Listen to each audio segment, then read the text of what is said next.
ლარის დედა არის სავალუტო ფონდი, ფონდში ქართული ბიუჯეტი, მამა არის სავალუტო ფონდი. და აკუშერი თავარი მეანი რომელმაც ეს გამოუშვა იყო ედვარდ შევარდანი. ლარი 27 აგვისტოს ჩამოვიდა ფოთში. კაცი შვილმეს არ იცოდა. ლარი თვეობით ინახებოდა თელი მარაგი ქუთაისში.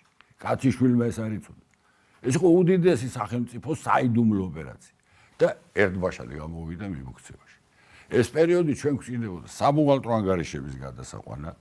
ეს ჩვენ გვჭირდებოდა მიმოქცევაში საჭირო ფულის რაოდენობის გასასაზღვრავად, კუპონების ცოტა მიმოქცევიდან ამოსაღებად რაღაც ნაწილის, შემდეგ ამოსაშვებად. აქ ივაშკაცა თელმა სისტემამ, განსაკუთრებით, რა თქმა უნდა, ეროვნულმა ბანკმა და მისმა შემადგენლობამ.